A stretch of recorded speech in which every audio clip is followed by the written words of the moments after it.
Okay, we have a little class demonstration here, Spring Viticulture. It's 2013 and it's April. And the buds are starting to push on these Carlos vines. As evidence, as you see here, almost has a little leaf on it, yes. So we're kind of, our mule's in the well, we need to get them out. So we're working on Saturday out here. Lord's Day, Sabbath. Lord's Day tomorrow, but Sabbath today. But anyway, we're going to have a short demonstration on rejuvenating a vine that was pruned wrong for too many years.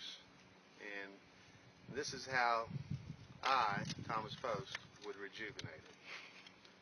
Okay, the idea with the Muscadine vine is to have a single cordon, which allows the brush to be not shaded and be able to rejuvenate each year, so you can have good spur points to produce fruit. Not wanting to have anything left on there longer than 6 to 8 inches. When you leave long canes, then they end up shading spur points on the cordon and other places. Well, we don't have time to do our 50 acres this way this year. We actually have about 20 acres that are in this condition. And also have really old wire in here, some old wire we bought used. You ever put a vineyard up, buy new wire, buy high tensile wire so it doesn't stretch. And in the 3rd, 4th, and 5th years, need to be sure and retighten that wire so it doesn't swag much. Because as the fruit gets on it, it tends to swag, and then it makes it difficult for mechanical pruning operations. These are wood posts. They have cross arms on them, and the cross arms have eaten into the wood post and actually sagged a bit. So we suggest now to use steel post or to really maintain your wood post. For longevity of a vineyard, this vineyard is 25 years old and still in good production, but it is more difficult to mechanically prune because of the bowing and swagging of the vines, as you see down the road there. See a nice tall one there with the steel posts. Alright, so to rejuvenate a vine, we want to try to get it back to 1 cordon, and it starts off at 1 here, and we just have a lot of this, what you call a staghorn. And you can see why you'd call it a staghorn. Well, you'd want to prune that back down to rejuvenate staghorns. You prune it down to a new bud as low as you can, about like this. So we're just going to do a radical rejuvenation here. So we're going to take these staghorns down and actually go ahead and remove some, because there's nothing down low on this one to prune to. So as we go along here, find another one here that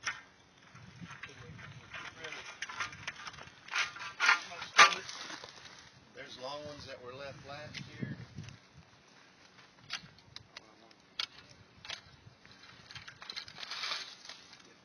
And as you can see here, another long skinny runner that was left last year, more than 8 inches long. So this is what it turns into. And it not only turns into that, but it turns into some really big wood rather quickly.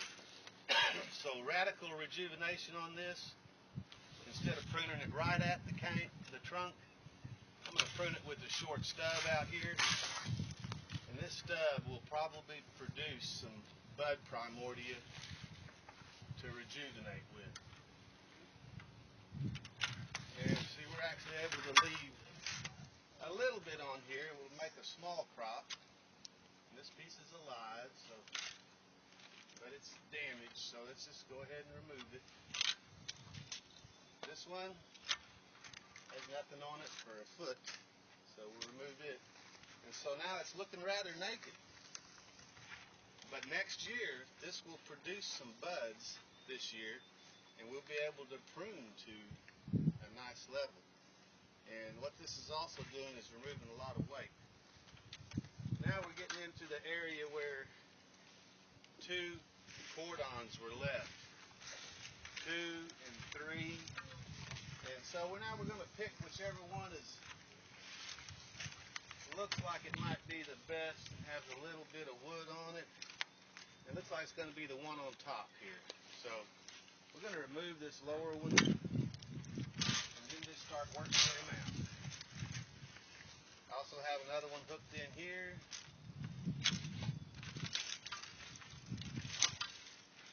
And these just have to kind of whittle them out as you go.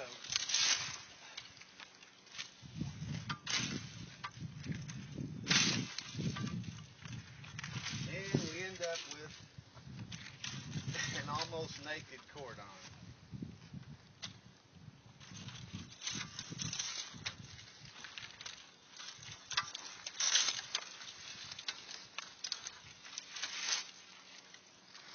Takes a little looking to see what's going where. And it is almost naked.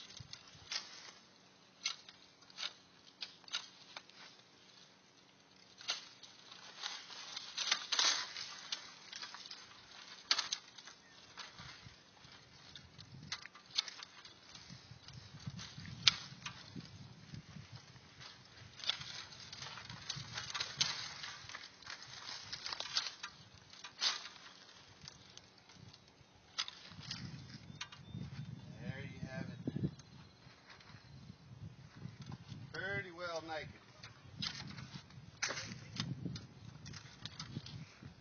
This one is actually 2 foot long, so it comes off too. And this is radical cordon rejuvenation demonstration.